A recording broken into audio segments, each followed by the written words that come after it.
dear friends, welcome to the class of Indian Partnership Act 1932. Today we will discuss section 52. In last section, we see section 51 and that section was telling us about what happened if there is a premature dissolution. Right बच्चे, हमने उस session में ये check किया था कि कैसे अगर डिसोल्यूशन टाइम पीरियड से पहले हो जाता है, मींस पार्टनरशिप जो फिक्स टाइम पीरियड है उससे पहले डिसॉल्व हो जाती है, तो क्या वहां पर किसी पार्टनर को रिफंड ऑफ प्रीमियम का हक है, मींस जो प्रीमियम वो देकर आया था क्या इसे वो मिलेगा. And today we will see section 52. It talks about the right of rescission of the partnership contract. Means जरूरी नहीं है बच्चे कि हर पार्टनर हर तरीके के कॉन्ट्रैक्ट को एक्सेप्ट करे जो कि पार्टनरशिप में बन रहा है. कोई कॉन्ट्रैक्ट ऐसा भी हो सकता है जिसमें वो सेटिस्फाइड नहीं हो, जहां पर उसको एलिमेंट ऑफ फ्रॉड या मिस रिप्रेजेंटेशन नजर आए, मींस उसको ये लग रहा हो कि दूसरे पार्टनर्स जो है वो फ्रॉड या मिस रिप्रेजेंटेशन कर रहे हैं, कोई इंफॉर्मेशन कंसील कर रहे हैं या उसको धोखा दे रहे हैं, तो वो कंप्लीटली अपनी जगह सही होगा अगर वो किसी भी कॉन्ट्रैक्ट को एक्सेप्ट ना करे. सो यही आज के हम सेशन में पढ़ेंगे कि क्या एक कॉन्ट्रैक्ट को एक्सेप्ट करना या रिजेक्ट करना एक पार्टनरशिप के अंदर पार्टनर का हक है, और अगर वो उस कॉन्ट्रैक्ट को रिजाइन करता है, मींस एक्सेप्ट नहीं करता है, उस कॉन्ट्रैक्ट को बीच में छोड़ देता है, ऑल्दो वो कॉन्ट्रैक्ट हो चुका है बट उस कॉन्ट्रैक्ट को पूरा नहीं कर रहा है क्योंकि उसको ये लग रहा है कि इसमें फ्रॉड है, तो क्या उस कॉन्ट्रैक्ट को पूरा करने की जिम्मेदारी उसी पर है, या क्या उसको बाकी जो जिस भी अमाउंट के लिए उसको पैसा मिलना था वो उसको मिलेगा या नहीं. So let's study all this things in section 52. So section 52 बच्चे talks about right of rescission of partnership contract when a partner resigns a contract of partnership. Means partnership के अंदर कोई भी कॉन्ट्रैक्ट है जिसको एक पार्टनर रिसाइंड कर देता है या फुलफिल नहीं करता है, एंड अदर पार्टनर मीन्स जो फर्म है ही लीव्स दैट फर्म, वो बीच में ही उसको छोड़ देता है, due to what, due to fraud and misrepresentation. यही मैंने आपको बताया था बच्चे कि कोई भी ऐसी सिचुएशन जिसमें कॉन्ट्रैक्ट बनने जा रहा है या फिर बन चुका है ऑलरेडी, उस कॉन्ट्रैक्ट को एक पार्टनर रिजाइन कर दे, उसको ब्रेक कर दे और वो फर्म को छोड़कर जाए, किस वजह से, फ्रॉड और मिस रिप्रेजेंटेशन. कौन कर रहा है, ऑफ अदर पार्टनर्स, मींस उसको ये लग रहा है कि दूसरे पार्टनर्स उसके साथ फ्रॉड या मिस रिप्रेजेंटेशन कर रहे हैं, तो जो उसका इंटरेस्ट है that is protected by this section 52. Alright बच्चे, this section 52 will protect his right, his every other claim जो भी उसको मिलने वाला था या जो भी charges या whatever amount he is going to receive, that will be covered and protected under this section 52. Now apart from right of avoiding the contract, means जो उसके पास ये right है contract को avoid करने का, contract को resign करने का, छोड़ने का, ऑन दी ग्राउंड किस चीज पर, फ्रॉड या मिस रिप्रेजेंटेशन का उसको एलिमेंट होना जरूरी है. ऐसे नहीं कि वो हर कॉन्ट्रैक्ट को पूरा ना करे, बट फ्रॉड और मिस रिप्रेजेंटेशन हो, उसके पास ही has also the right to retention the damages या to claim the damages for the fraud. वो जितने भी डैमेजेस या जो भी उसके अगेंस्ट क्राइम हुआ है उनको वो क्लेम कर सकता है, उनके खिलाफ चार्जेस या फाइन मांग सकता है, जितना उसका नुकसान हुआ है उसको क्लेम करेगा. ओके बच्चे, so this section 52 further says that avoiding के कॉन्ट्रैक्ट के साथ साथ ही has also the right to claim damages. Further rights that are available under section 52 are, first of all बच्चे,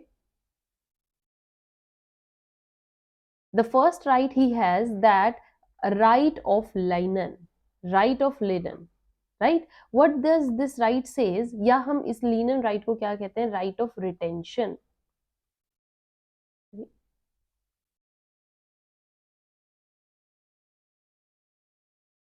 right of retention. Right of retention क्या कहते हैं, retention मतलब बच्चे जब आप किसी भी चीज को रिटेन अपने पास रख लेते हो जब तक आपको ये लगता है कि इस पर्टिकुलर प्रोडक्ट पर मेरा हक है, तो यही चीज यहाँ पर है राइट ऑफ लाइनन या राइट ऑफ रिटेंशन. किस वजह से, of surplus of assets, means कोई भी एसेट ऐसा सरप्लस जो उसको लग रहा है, या फिर all the sum paid by him, जो भी उसने पैसा फर्म में लगाया है जिसमें उसको ये लग रहा है कि इसमें मेरा हक होना चाहिए, वो उसको रिटेन कर लेगा. और कोई उससे छीन नहीं सकता। क्यों? क्योंकि वो इस पार्टनरशिप फर्म का एक पार्टनर रह चुका है, एक हिस्सा रह चुका है। और अगर अब वो फ्रॉड या मिस रिप्रेजेंटेशन की वजह से उस फर्म को छोड़ रहा है जिसमें उसकी गलती भी नहीं है, तो आपके पास उसको रोकने का हक नहीं होगा। आप उस पार्टनर को ये नहीं कहोगे कि आप ये एक्स्ट्रा अमाउंट क्यों लेकर जा रहे हो। जो भी कुछ उसने पे किया होगा, कोई भी सरप्लस एसेट दिया होगा, he will have the right of lien और right of retention over those assets, right. Next, he will be treated as, कैसा मान लिया जाएगा? He will be treated as creditor. He will be treated as creditor of the firm. Means जैसे आपने देखा हो, मैंने आपको बताया था कि कैसे वेज होते हैं, मोड्स हम पेमेंट करते हैं। तो जब सबसे पहले जो फर्म के क्रेडिटर्स होते हैं उनको पैसा पे कर दिया जाता है बच्चे। तो यहाँ पर भी अगर कोई पार्टनर फ्रॉड या मिस रिप्रेजेंटेशन की वजह से बाहर गया है, उसको ऑटोमेटिकली क्या मान लिया जाएगा? क्रेडिटर। मीन्स उसके अगेंस्ट जितनी भी अमाउंट देनी होगी उसको हम क्रेडिटर्स की कैटेगरी में इंक्लूड करेंगे। सपोज कीजिए ए, बी एंड सी पार्टनर थे और बी ने फ्रॉड किया था और इसकी फ्रॉड की वजह से सी छोड़कर चला गया है, उसने कॉन्ट्रैक्ट भी नहीं किया। तो अब सी को आप किसमें? क्रेडिटर्स में ऐड कर दोगे और क्रेडिटर्स प्लस सी मिलकर आपके थर्ड पार्टी का आउटस्टैंडिंग लाइबिलिटी है। और जब आप पैसा पे करने लगोगे डिसोल्यूशन के टाइम पर, तो सबसे पहले आपको पे किसे करना है?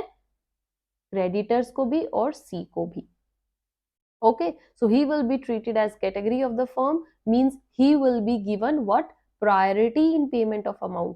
उसका ये हक बन जाएगा कि जब फर्म जो है डिसॉल्व हो रही है या अपने अकाउंट्स को सेटल कर रही है, पैसा पे कर रही है, तो वो सबसे पहले प्रायोरिटी में खड़ा होगा, लाइन में खड़ा होगा अपना पैसा लेने के लिए, payment of amount, right. Next right is he also has the right to dash indemnity, right to claim